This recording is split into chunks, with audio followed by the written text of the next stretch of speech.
The alarm bells rang loud through the mining ship Iron Eagle.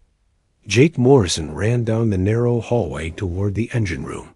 His boots made heavy sounds on the metal floor. Behind him, other crew members were shouting and running too. "Lisa, what's happening?" Jake called out as he reached the engine room door. Lisa Grant looked up from under a control panel. Her face was dirty with oil, and her hands were covered in grease. Sparks flew from broken wires around her. "The main engine is dead, Jake," she said. "Something hit us hard. Maybe a big rock from the asteroid field." Jake looked at the damage. It was bad, very bad. The engine core was cracked and leaking green fluid onto the floor. The backup power was failing too. Red warning lights flashed everywhere. "How long do we have?" Jake asked. "Maybe 6 hours before life support stops working," Lisa said. She wiped her hands on her shirt. "But I have an idea." Jake knew that look on Lisa's face. She always had crazy ideas that somehow worked. "What? Are you thinking?" "We can use the mining drill's power core. It's smaller, but it might work if I connect it right." Meanwhile, far away in space, the Zephyrian ship Starwind moved slowly through the dark. Commander Veltar stood on the bridge, looking at the stars. His skin was pale blue, and his eyes were large and black. He was tall and thin, like all his people. "Commander," said Science Officer Crickson, "we are getting strange signals from Sector 7. "What kind of signals?" Veltar asked. "Energy readings that don't make sense. The patterns are ... wrong." Veltar walked over to look at the screen. The readings showed a ship in trouble. But the energy signals were unlike anything he had seen before. Could it be a new Kreshtar weapon? Veltar asked. The Kreshtar were their enemies. They were. Always making new ways to fight. "No, sir, this is different. The ship seems to be changing its energy output, like someone is fixing it." Veltar felt worried. "Set course for those coordinates, but be ready to run if we need to." Back on the Iron Eagle, Lisa was working fast. She had taken apart half the coffee machine and was using its wires to connect the mining drill to the ship's power system. Other crew members helped her move heavy parts. "This is crazy, Lisa," said Ben Carter. He was the ship's security chief. He used to be a soldier before he joined the mining crew. "Crazy is what we do best," Lisa said with a smile. She connected. 2 more wires and sparks flew. "Jake, try the lights now." Jake pressed a button and the lights came back on. The crew cheered. "Amazing," said Amy Stone. She was the ship's doctor. "How did you know that would work?" "I didn't," Lisa said. "But we had to try something." The Zephyrian ship was getting closer now. Veltar watched the screens with growing fear. The unknown ship was in an asteroid field full of radiation and floating rocks. Any normal ship would be destroyed there in minutes. "Sir," said Crickson, "I'm reading life signs on that ship." "That's impossible. Nothing can live in that much radiation." "The readings are clear, sir. At least 12 life forms, and they're moving around." Veltar's hands shook. What kind of beings could survive in such a deadly place? On the Iron Eagle, the crew was working. Outside the ship now, they wore thick spacesuits and used tools to fix the hull. Jake floated in space, welding a metal patch over a big hole. "Jake, be careful." Amy's voice came through the radio. "The radiation out there is getting stronger." "I know," Jake said. "But we need to fix this hole before we lose more air." Lisa was outside too, working on the main engine. She had taken apart a mining laser and was using its parts to rebuild the engine's control system. "This is taking too long," Ben said. He was watching for danger while the others worked. "We're almost done," Lisa said. "Just need a few more minutes." The Zephyrian ship was now close enough to see the human ship with their eyes. Veltar stared at the screen in shock. They're working outside their ship, he whispered, in hard vacuum. In that radiation. Should we help them? Asked Crixon. I don't know. They might be dangerous. Look how they survive what should kill them. On the screen, they watched Jake finish welding the hull patch. He moved like he had done this job many times before. Lisa was connecting the last wires to the engine. Neither human seemed worried about the deadly space around them. Engine test in 10 seconds, Lisa said over the radio. Everyone hold on, Jake said. He pushed himself back toward the ship's airlock. Lisa pressed a button, and the engine came to life. It sounded different than before, but it was working. We have power, Jake shouted. Lisa, you did it again. The crew cheered and started moving back inside the ship. They moved fast, but not like they were scared. They moved like workers finishing a normal job. Veltar watched them disappear into their ship. His mind was full of questions. What were these beings? How could they fix a ship in conditions that would kill any Zephyrian in seconds? Sir, said Crixon, should we make contact? Veltar thought for a moment. These beings had just done the impossible. They had survived in deadly space and fixed their ship with simple tools. They might be very dangerous. Or they might be the most amazing discovery in Zephyrian history. Open a communication channel, he said. Let's see what these Deathworlders ... Have to say, the communication system beeped and crackled, and a voice came through clear and strong. This is Captain Jake Morrison of the mining ship Iron Eagle. Thanks for coming to check on us, but we're doing fine now. Is there something we can help you with? Veltar almost laughed. Here were beings who had just survived the impossible, and they were asking if they could help him. This first contact was not going the way anyone had expected. Veltar stared at the communication screen. The human called Jake Morrison looked back at him. The human's face was calm and friendly. He didn't look scared at all. I am Commander Veltar of the Zephyrian Exploration Fleet, Veltar said slowly. We came to help when we saw your ship in trouble. Jake smiled. That's very kind of you, Commander. We had some engine problems, but my engineer Lisa fixed them. We should be able to get home just fine now. Veltar looked confused. But you? We're in an asteroid field. The radiation levels are deadly. Your ship was badly damaged. Yeah, it was a rough day, Jake said, but nothing we couldn't handle. We're used to working in tough places. Behind Jake, Veltar could see other humans moving around. They looked relaxed and happy. One was drinking something from a cup. Another was cleaning tools. Captain Morrison, Veltar said. We have medical facilities on our ship. Your crew must need treatment for radiation exposure. Jake turned to look at someone off screen.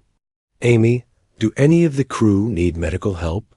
A woman with short brown hair came into view. This was Amy Stone, the ship's doctor. Hi there, Amy said with a wave. I'm Dr. Stone. I checked everyone after. The repair work. A couple people got small radiation doses, but nothing serious. I gave them some pills and they'll be fine. Veltar's mouth opened in shock. Small radiation doses? The levels outside would kill a Zephyrian in minutes. Perhaps you don't understand, Veltar said. The radiation in this area is extremely dangerous. Amy laughed. Oh, we understand, but humans are pretty tough. We evolved on a world with higher radiation than this. Our bodies can handle quite a lot. Crixon was scanning the human ship with their instruments. He turned to Veltar with wide eyes. Sir, he whispered, their ship has almost no radiation shielding. And look at their spacesuits. Veltar looked at the readings. The human spacesuits were basic and simple. A Zephyrian would need a thick, heavy suit with lots of protection to work in that environment. The humans were using suits that looked like they were made for easy jobs. This is Navigation Officer Zurl, said a young Zephyrian who was watching the sensor readings. Sir, I'm seeing a solar flare building. It will hit this area in 20 minutes. Veltar felt panic. A solar flare would make the radiation much worse. Even his ship would need to move to a safe distance. Captain Morrison, Veltar said quickly, you must evacuate your ship immediately. A solar flare is coming. We can take your crew to safety. Jake looked concerned but not scared. How bad is this flare going to be? It will increase radiation levels by 400%. No living being can survive that. Jake turned away from the screen. Ben, Lisa, we've got a solar flare coming. How much more work do we need to do? Ben Carter came into view. He was a big man with short hair and careful eyes. We need about 30 more minutes to finish securing the hull patches. And Lisa wants to check the engine connections one more. Time. The flare hits in 20 minutes, Jake said. Ben thought for a moment. We can work faster. Get everyone in the heavy suits, and we'll push through it. Veltar couldn't believe what he was hearing. Captain, you cannot work during a solar flare. Sure we can, Lisa said, appearing on screen. She was wiping grease off her hands. It's not the first time we've worked through one. Remember that. Job on Titan Station, Jake? That flare was much worse than this. Oh yeah, Jake said. That was a bad one. But we got the job done. Amy spoke up. I'll prepare extra radiation medicine for everyone, and I'll monitor the crew while they work. Veltar watched in horror as the humans started putting on thicker spacesuits. They moved quickly, but they didn't look panicked. They looked like workers getting ready for a difficult but normal job. This is impossible, Crixon whispered. They're going to work in a solar flare like it's nothing. Captain Morrison, Veltar said, please reconsider. Our ship can protect you. Jake looked at him with kind eyes. Commander, I appreciate the offer, but we need to finish this work. Our ship won't make it home if we don't fix everything properly. And honestly, your ship looks pretty nice. I'd hate to bring radiation into it and mess up your clean environment. Our clean environment? Yeah. Your ship looks like it's built for comfort. Controlled atmosphere, perfect temperature, low radiation. It's probably really nice inside, but humans would feel out of place in that kind of setup. Veltar didn't understand. You prefer dangerous environments? Lisa laughed. Not prefer, exactly, but we're used to them. Earth isn't exactly a safe place to live. High radiation, dangerous weather, toxic plants and animals. You learn to deal with it. The solar flare was getting closer. Veltar's ship started, moving to a safe distance. But the humans were suiting up and preparing to go outside again. Sir, said Zarao, should we stay and watch? Move us back, but keep sensors on them, Veltar said. I have to see this. The humans went outside just as the solar flare hit. Radiation levels jumped to deadly amounts. Veltar watched his instruments, expecting to see the humans die or run back inside. Instead, he saw them working. Jake was welding more hull patches. Lisa was under the ship, checking engine parts. Ben was organizing the other crew members and making sure everyone stayed safe. Their suit readings, Crixon said in a quiet voice. They're getting massive radiation doses. But they're still working, Zuril said. How are they still alive? Amy's voice came over the radio. Lisa, you're getting close to your limit. Come in for medicine in 10 minutes. Almost done, Lisa replied. Just need to tighten these last connections. Veltar realized something amazing. These humans weren't just surviving the solar flare. They were working efficiently in it. They had medicine for radiation. They monitored each other's exposure. They had done this before. Jake, hull patches are secure, Ben reported. Engine is good to go, Lisa said. Everyone inside for radiation treatment, Amy called. The humans finished their work and went back into their ship. The whole job had taken exactly 30 minutes, just like Ben had said. A few minutes later, Jake's face appeared on the communication screen again. He looked tired but happy. "Sorry about that, Commander," Jake said. "Had to finish the work while we had the chance. Thanks for warning us about the flare, though. It was a big one." "Captain," Veltar said slowly, "how are you alive? What do you mean? The radiation? The solar flare? No one should be able to survive that." Jake looked puzzled. "Commander, where are you from? What's your whole world like?" "Zephyr Prime. It's a beautiful world. Low gravity, stable climate, very little radiation." "Ah," Jake said with understanding. "That explains it. Humans come from a much tougher place. Earth has high gravity, dangerous weather, and lots of radiation. We evolved to handle rough conditions." "You evolved to handle conditions that would kill us instantly?" "I guess so. Every species evolves to match their home world, right?" Veltar thought about this. Zephyrians evolved on a safe, stable world. Humans evolved on a world that sounded like a nightmare. "Captain Morrison," Veltar said, "would you be willing to meet in person? I think there's a lot we could learn from each other." Jake smiled. "We'd be happy to meet. But maybe we should come to your ship. Our ship is pretty basic and rough. You might not be comfortable here." "Actually," Veltar said, "I think we're the ones who need to learn about rough conditions." As the Iron Eagle and the Starwind moved toward each other, Veltar realized that first contact with humans was going to change everything. These weren't primitive beings who needed rescue. They were something completely new. Something that made the impossible look easy. And Veltar had a feeling that the galaxy was about to become a much more interesting place. The Zephyrian space station Crystal Haven was beautiful. It floated in space like a giant crystal flower, with smooth curved walls and soft blue lights. Inside, everything was perfect. The temperature was exactly right. The air was clean and pure. The gravity was light and comfortable. Council Leader Thymos walked through the station's main hall. He was old, even for a Zephyrian, and his blue skin had silver markings that showed his wisdom. Today, he was nervous.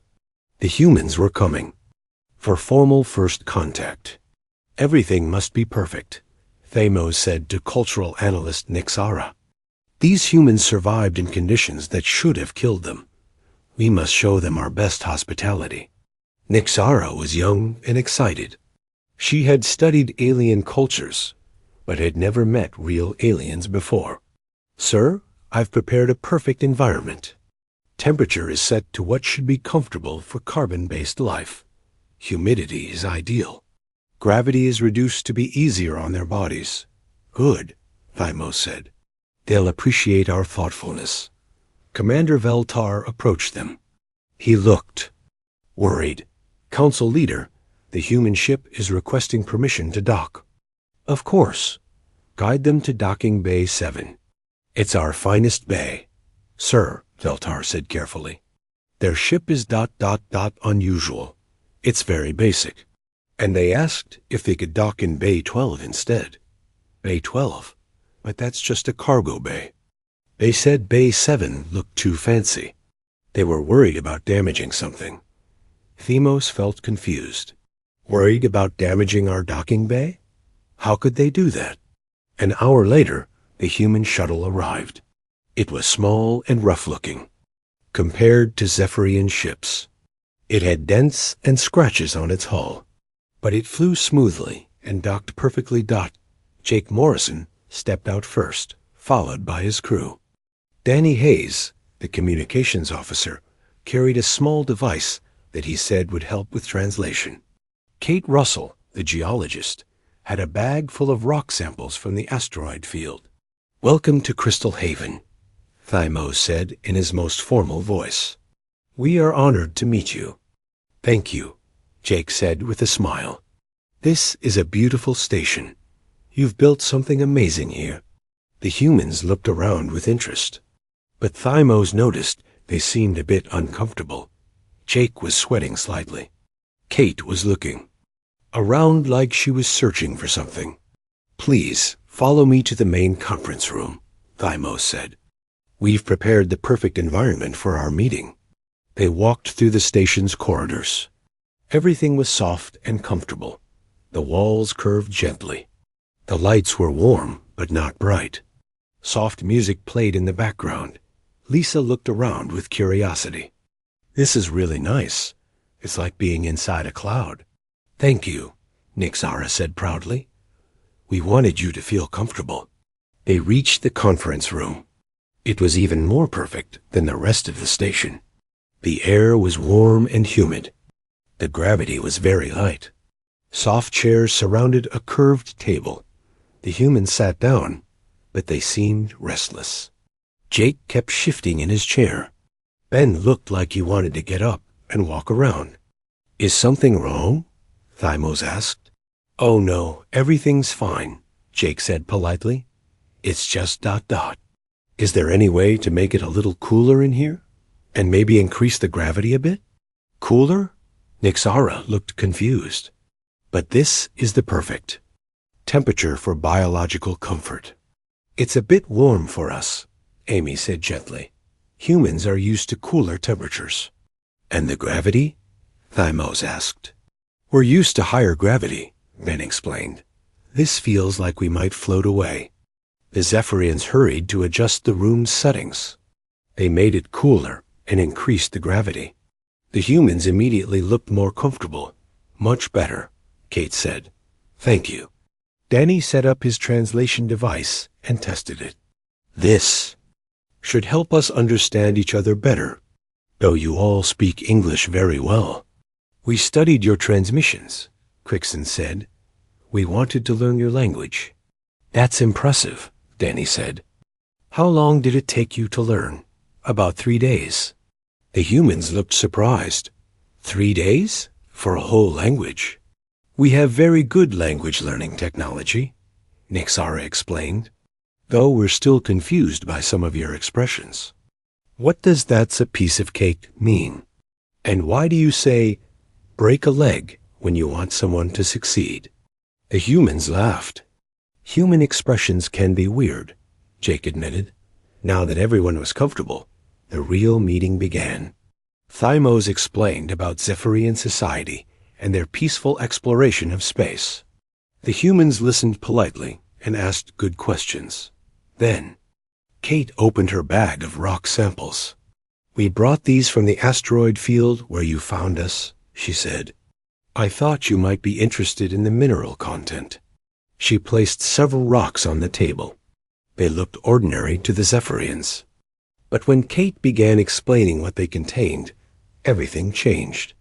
"This one has high concentrations of trilithium crystals," Kate said, pointing to a gray rock. "And this one contains rare earth elements that are perfect for energy systems." Thymos felt his heart beating faster. "These came from the asteroid." "Field? The dangerous area?" "Yes, the whole field is full of valuable minerals. That's why we were mining there." "But the radiation levels," Crixon said. "The unstable gravity fields, the solar flares," Kate shrugged. "Those are challenges, but they're manageable. The trick is having the right equipment and knowing what you're doing." "You consider that area manageable?" Veltar asked. "Sure. It's not easy, but humans have been mining in dangerous places for thousands of years. Underground, underwater, in space. You learn to adapt." Ben spoke up. "Where I grew up, we had a saying, 'If it's not trying to kill you, it's probably not worth having.'" The Zephyrians stared at him.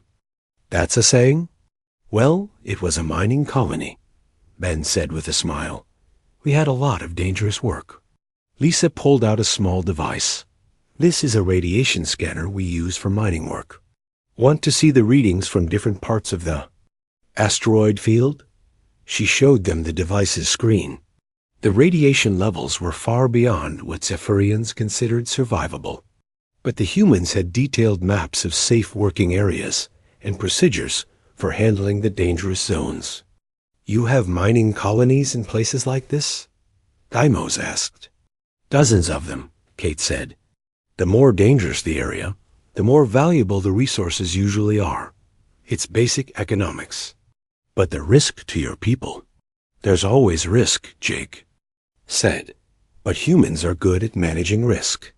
We prepare well, we use good safety procedures, and we take care of each other." Amy added, "And human medicine is very good at treating radiation exposure, toxic chemical contact, and pressure injuries." We've had to be. Themos was beginning to understand something important. The Zephyrians had always avoided dangerous areas of space. They explored only the safe regions and built colonies only on pleasant worlds. But the humans went to the places that other species avoided. They found valuable resources where others saw only death. "Council leader," Kate said carefully, "I don't want to be rude, but has your species ever explored the dangerous regions of space?" "We avoid them," Thymos admitted. "We prefer safe areas for our colonies and research." "That makes sense," Kate said. "But you might be missing out on a lot of valuable resources." Danny leaned forward. "What if we worked together? Humans could help you access resources in dangerous areas.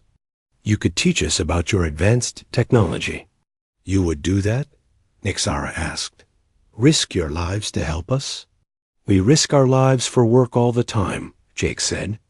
"At least this way we'd be helping friends too." Thymos felt something he had never felt before: hope. For centuries, the Zephyrians had been limited to safe areas of space. They had watched valuable regions from a distance, unable to reach them. But humans could go where Zephyrians couldn't. They could work in conditions that would kill his people, and they seemed happy to share what they found. "There is one thing I must ask," Thymos said. "Why aren't you afraid? How can you be so calm about such dangers?" Jake thought for a moment. "I guess because we've never known anything else. Earth taught us that the universe is dangerous. So we learned to be dangerous too." "Dangerous?" "Not in a bad way," Amy explained. "Dangerous as in capable. Tough. Ready for anything." Ben smiled. "My old sergeant used to say that humans are the universe's way of making sure nothing stays impossible for long." As the meeting continued, Deimos realized that first contact with humans was going to change everything for the Zephyrians.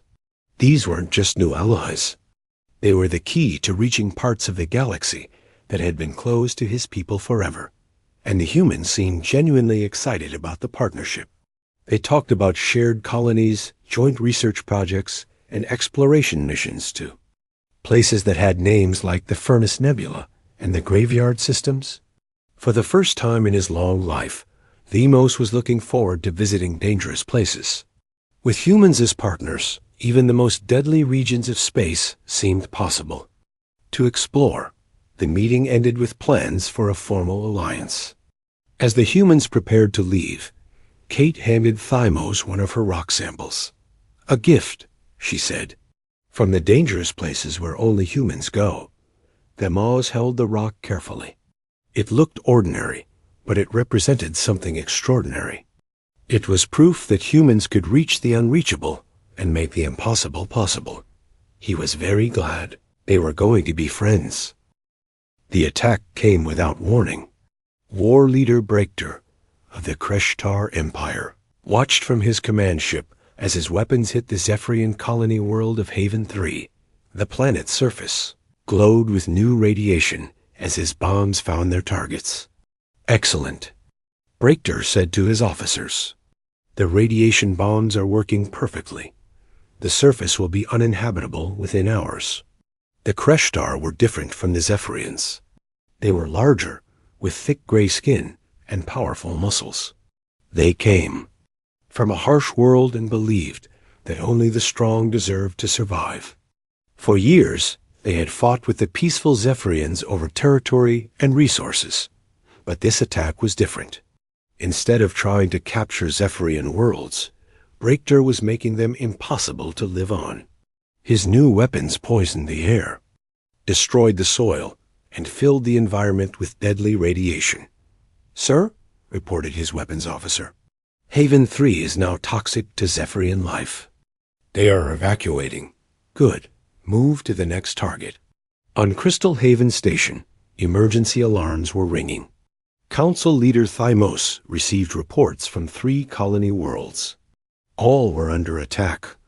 All were becoming uninhabitable. "How long do we have?" Thymos asked Commander Veltar. "Haven 3 is already being evacuated.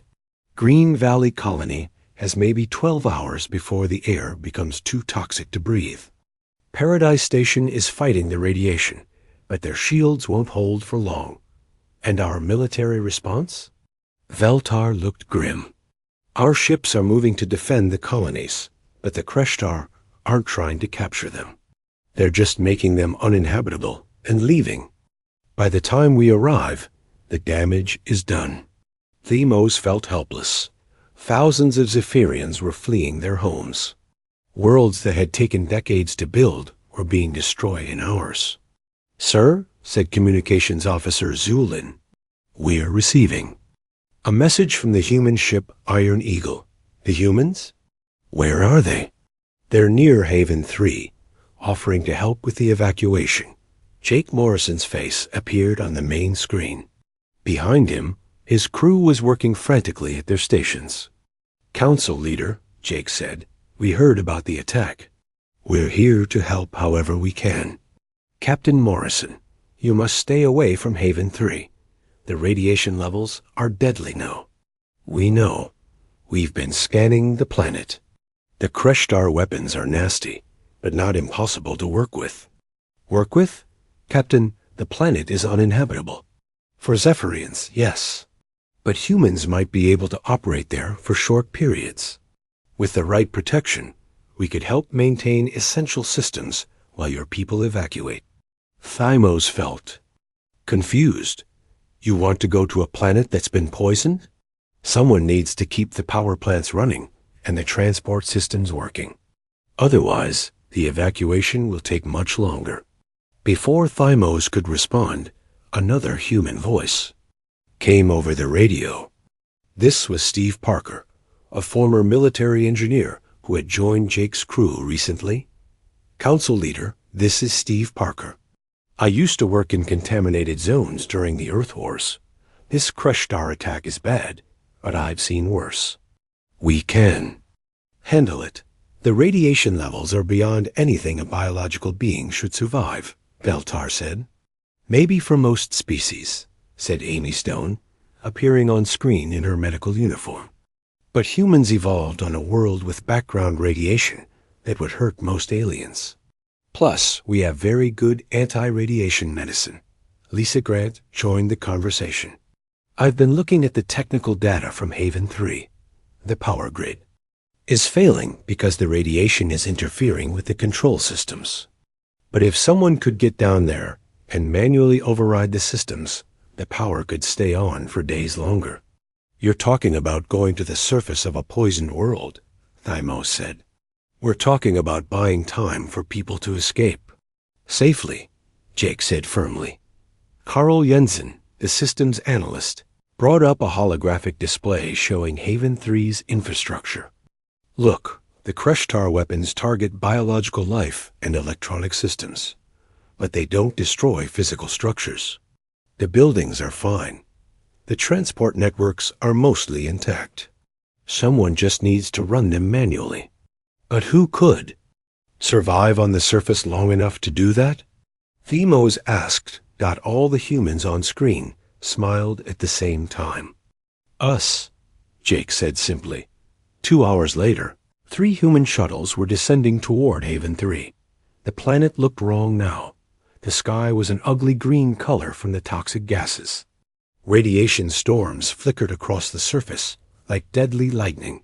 Steve Parker was leading the mission. He had 20 volunteers from various human mining crews. All of them wore heavy radiation suits and carried medical supplies. "Landing zone is clear," reported the shuttle pilot. "Radiation is high, but manageable. Remember, Steve said over the radio. "We're here to keep things running, not to be heroes. Work in teams, monitor your radiation exposure, and rotate out every 2 hours." The humans landed near Haven 3's main power facility. The Zephyrian workers had fled hours ago, leaving automated systems to fail slowly as radiation damaged their circuits. "Carol, get to the main control room," Steve ordered. "I need you to manually override the power distribution system." "On it," Carol replied, running toward the facility with 2 other humans. Meanwhile, other teams spread out across the colony. Some went to the transport hubs to keep the evacuation ships running smoothly. Others headed to the water treatment plants to prevent contamination of the underground water supply. "Steve," came Amy's voice over the radio, "the hospital is still running on backup power. I'm going to check if there are any Zephyrians who couldn't evacuate." "Be careful," Steve said, "and don't stay too long." Back in space, Themos watched the human teams work on the poisoned planet. His instruments showed radiation levels that should have killed any living being in minutes. But the humans were moving around normally, fixing systems and maintaining equipment. "How are they doing?" "This?" he asked Veltar. "Their radiation suits are much simpler than ours would need to be. And look at their medical readings. Their bodies are actually processing the radiation damage and healing it faster than it accumulates. That's impossible. For us, yes. But humans evolved differently."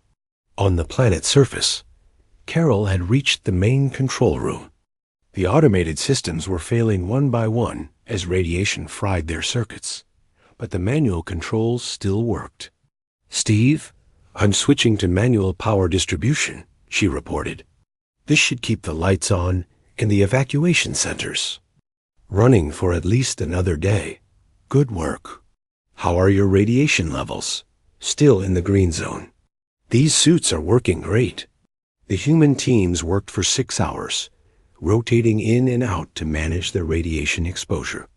They kept the power running, maintained the transport systems, and even repaired some equipment that had been damaged in the attack.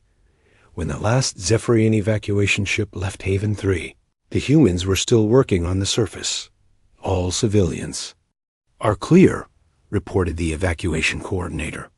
"The humans can withdraw now." But Jake's voice came over the radio with a different suggestion. "Actually, we'd like to stay a bit longer. There's a lot of valuable equipment down here that could be saved if we have more time to work." "The planet is dying," Thymos said. "Nothing can be saved." "The biological systems are dying," Steve corrected. "But the infrastructure is mostly fine. Give us a few more days, and we can recover a lot of important technology and equipment." Themos couldn't believe what he was hearing.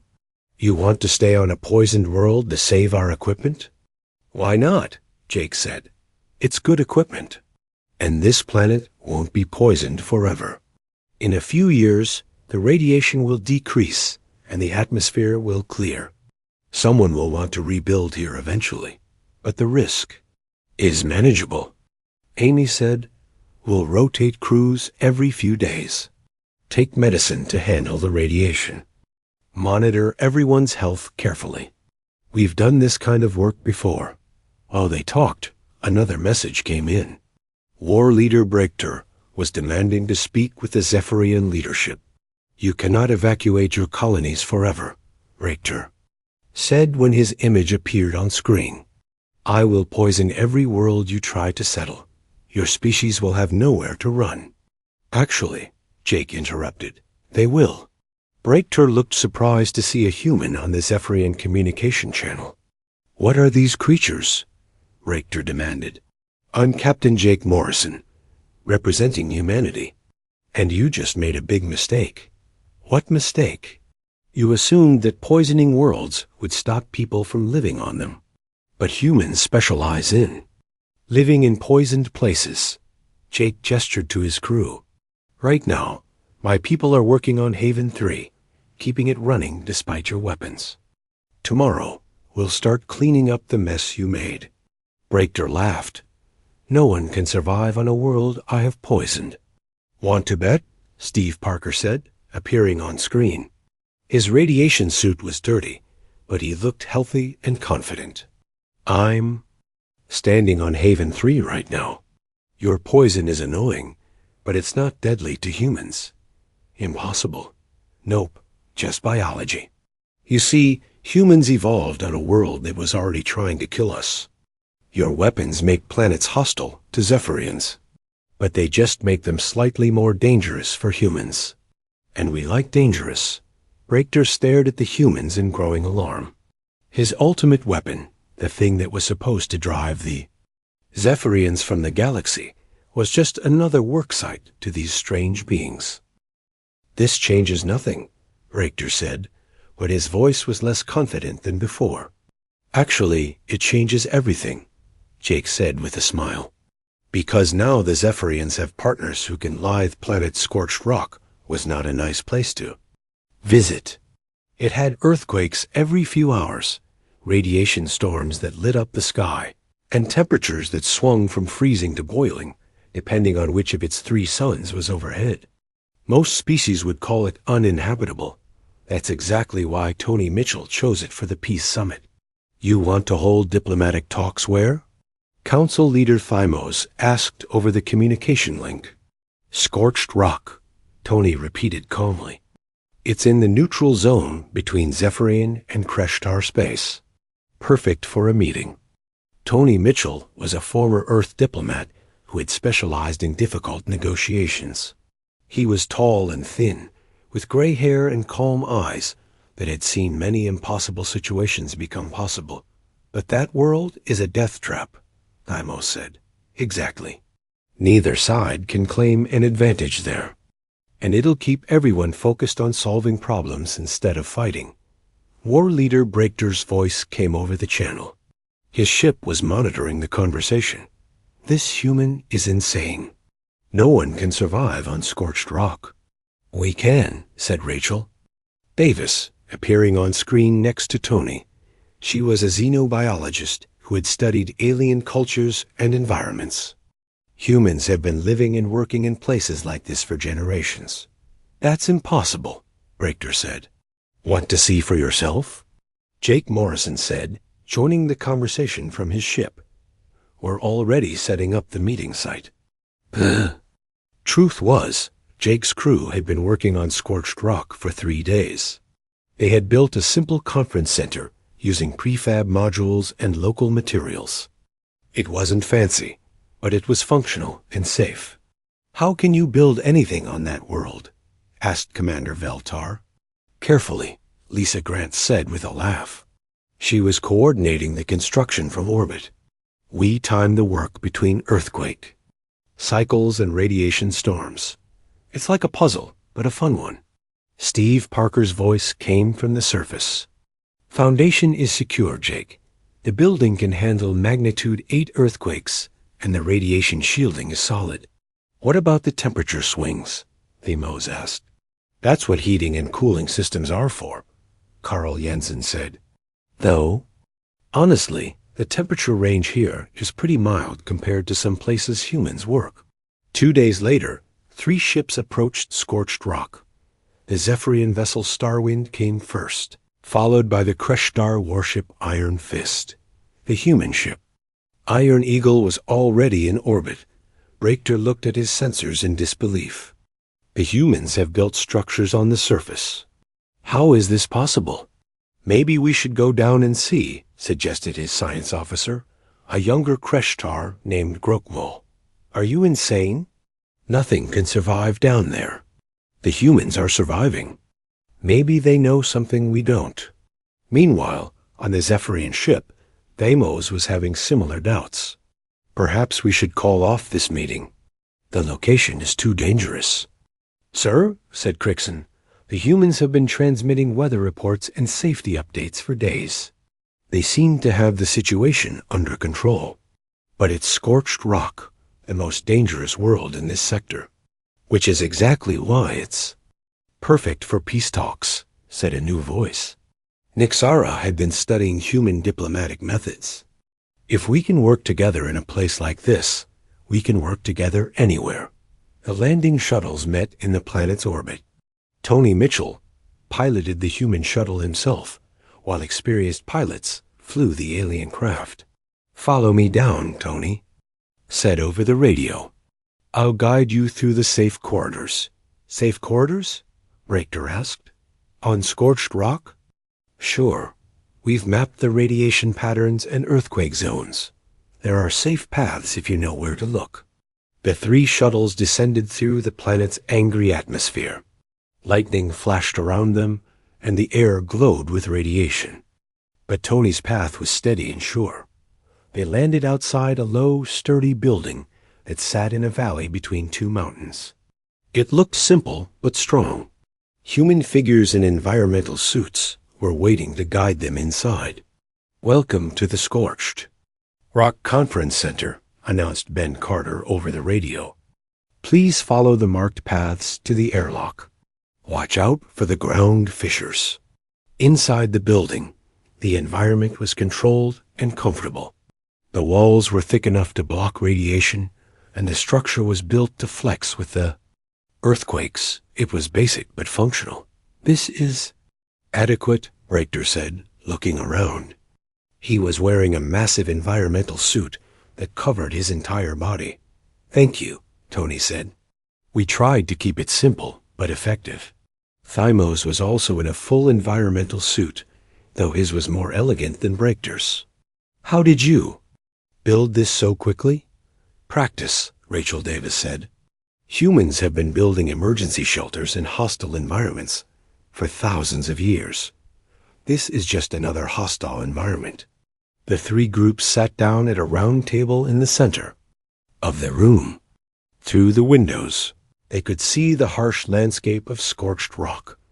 Lightning flickered in the distance, and the ground occasionally trembled from small earthquakes. "Let's start with the basic problem," Tony said. "The Kreshtar are using weapons that poison worlds. The Zephyrians are losing colonies and being forced to evacuate. Both sides are angry and scared.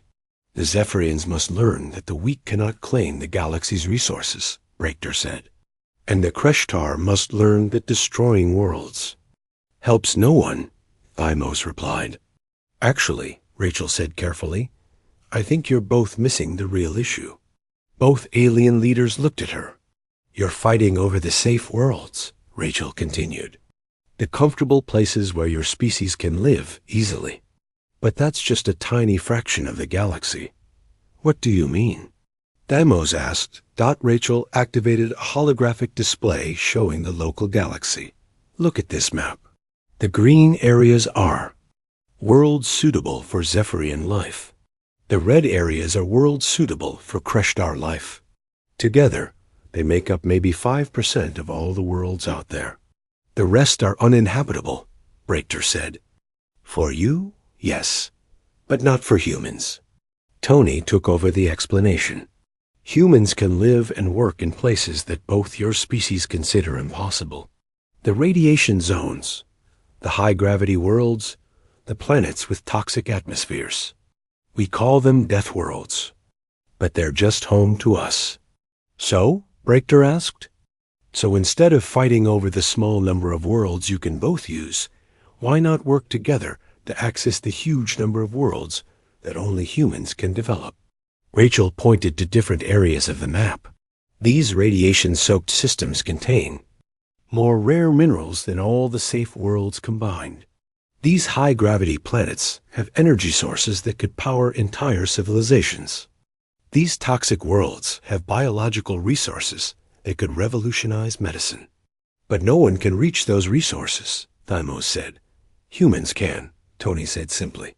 "We can build colonies in places you consider impossible. We can extract resources from worlds that would kill anyone else. And we can share what we find." Jake Morrison's voice came over the intercom from the orbiting ship. "We're already doing it. The work on Haven 3 has recovered enough valuable materials to build 3 new stations." "And that was just a quick cleanup job?" "You mean," Thymos said slowly, You could develop the worlds that we've been ignoring? Not just develop them, Rachel said. Turn them into resource centers that benefit everyone. Humans do the dangerous work. Zephyrians provide the advanced technology. Kreshtar provide the transportation and logistics. Breakter leaned back in his chair. You're suggesting a three-way alliance. I'm suggesting we stop fighting over scraps. When there's a feast waiting in the dangerous places, Tony said. Outside, another earthquake shook the building. The lights flickered, but held steady. None of the humans seemed concerned, but both alien leaders looked nervous. This world we're sitting on, Rachel said, is considered completely uninhabitable by both your species. But our scans show it has enough rare earth elements to supply both your civilizations for centuries. You would mine on scorched rock? Thymos asked in amazement. We're already planning it, said Steve Parker's voice over the intercom. The geological surveys look great. Dangerous as hell, but great. That's insane, Breakter said. That's Tuesday for us, Jake said with a laugh. The negotiations continued for hours. Slowly, a new kind of agreement began to take shape. The Kreshtar would stop poisoning worlds and instead help transport resources from the dangerous zones. The Zephyrians would share their advanced technology to make the work safer and more efficient. The humans would do what they did best, live and work in places that tried to kill them. There's just one more thing, Tony said as the agreement neared completion. We need neutral ground for future meetings and administration. What do you suggest? Thymos asked. Tony smiled and gestured to the windows. Right here. Scorched rock. It's perfect. Too dangerous for either of you to claim, but comfortable enough for humans to manage. You want to build a diplomatic center on this death trap? Breakter asked. It's centrally located, resource-rich, and completely neutral. Plus, any problems that come up in our alliance can be solved here. If we can make it work on scorched rock, we can make it work anywhere. Rachel added, and it sends a clear message to the galaxy. The three of our species aren't just making peace. We're doing something completely new. As the final,